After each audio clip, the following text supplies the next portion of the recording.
Hello, my name's Neil Uhrig, and I am a parent of two Post Falls School District children. And also I serve on the school board of trustees. And today I'm seated here with Dena Naccarato. She's the superintendent for Post Falls Schools. Lots of experience with students. She was an educator for 10 years. She's been a vice principal and a principal at Post Falls High School, and eventually took over as our district superintendent. So Dena, thank you. Thank you for having me. Well, as you know, we have a levy coming up on March 14th, and I want to talk a little bit about that. Can you tell us a little bit about the history of our levies here in the Post Falls School District? We've had a levy on the books for the last 36 years. Originally, back in the day, there was a mechanism for levies to be supplemental. Prior to 2006, property taxes funded maintenance and operations of schools. In 2006, the legislature wanted to give a tax cut to property owners, and in so doing, they instituted a 1-cent sales tax.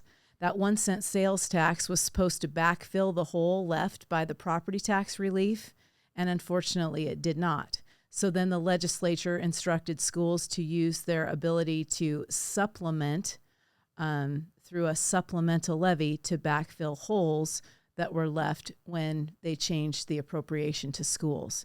So that's why you'll hear me talk about it being fundamental at this point, not supplemental. Okay. So a lot of parents have heard about Governor Little. He has mentioned that he's going to provide some special money this legislative session. What's that about? So there was a special legislation a special session on September 1st where the governor appropriated $410 million to public education across the state. $80 million of that goes to higher education. $330 million is supposed to come to K-12 public education.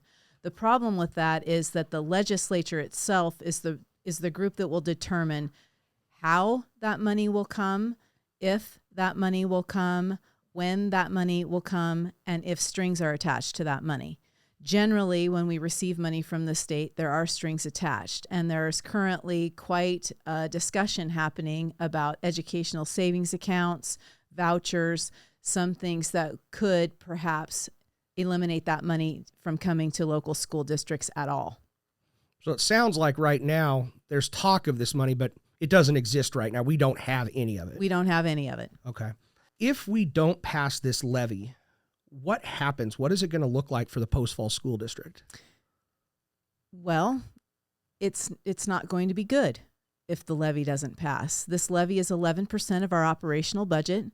It covers things like school resource officers, nurses. It covers salaries for basically everyone to fill the gap between what we receive from the state and what we actually pay to try to keep our fabulous people. All extracurricular activities are funded by this levy. So when we talk about what happens if it doesn't pass, we're talking about programs that are not required. Things that are not required and not funded change. The look of our landscape will change. How many nurses we have may change. How many SROs we have may change. There's a number of school safety items on this levy specifically to upgrade our systems district-wide. None of that can happen without this levy money. Extracurricular activities will look different. 85% of our budget is people. And so when we talk about what are you going to do to cut expenses, you're looking at people and programs that are non-essential. So it sounds pretty dire. If we don't get this funding come March 14th, a lot of stuff that's important to parents and to teachers will be gone.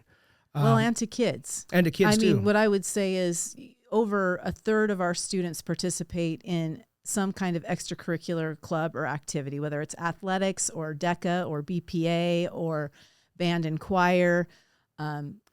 Courses that are not essential elective courses could look a lot different. I mean, it could be back to reading, writing, arithmetic, and that's it. I've had a lot of parents say that when they're paying, like when they go through athletic turnstiles at our events, they're saying, oh, I pay fees to come here. That's what funds our athletic programs. I'm guessing that's not right. That's not correct. Okay. When parents pay fees, the cost of a gate, for example, is to offset the cost of the referee, the umpire, whatever the case may be. It doesn't pay for the coaches. It doesn't pay for travel when we go to state or have to go outside of our area to compete. All that comes from the fundamental levy. Okay. One thing that's really important to me is school safety. As you know, I was a school resource officer for a number of years at the high school. And so for me, providing safe schools is paramount. Without the levy, what is that going to do to our programs? What safety initiatives will go away without the levy? Well, on our current levy ask includes quite a few upgrades to our current system. We currently have a buzz-in system, so think controlled access, whereby we control who comes into the building. We want to move that to access control, whereby the schools are locked down automatically. The doors are locked when school starts. They're unlocked right before school ends, and there are sensors on every exterior door. None of that can happen without this levy. We're also in need of, my joke is, do you still have a cell phone from 2008 that you use? In a drawer, but not that I use. Right. Well, some of our cameras, our security cameras, are that old. And so 70% of our cameras are at the end of life or past the end of life. This levy upgrades those security cameras. Those security cameras don't happen if this levy doesn't pass.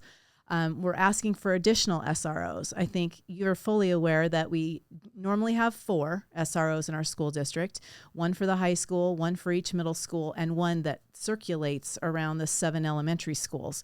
We'd like to have 5 so that we have an east side SRO for our elementaries on the east side of town and an west side SRO for our schools on the west side of town. That can't happen without this fundamental levy. Currently, we have campus security at the elementary schools that we added this year. We're paying for that out of federal COVID funds. That money will disappear eventually. Those folks have been really great and very helpful to our elementary principals and staff. We need a way to fund those people. So there's quite a little bit of kind of catching up security-wise, if you will, on this levy. And without it, we can't afford to do it because it's expensive. Well, thank you, Dena. If you want to vote from home, which is what I prefer to do, request your absentee ballot today. You can find that on our school website at PFSD.com, or you can go to the county elections website. You can also vote early at the elections office, and that starts on February 27th. It goes till March 10th, so you don't have to wait until Election Day. But if you do, you can register at the polls right there on March 14th. It's very important that our parents know that they need to vote on March 14th. We can't do this without you. In our last election, only 19.5% of our parents got out and voted. We owe it to our kids to do better. So I invite you to vote on March 14th. Thank you.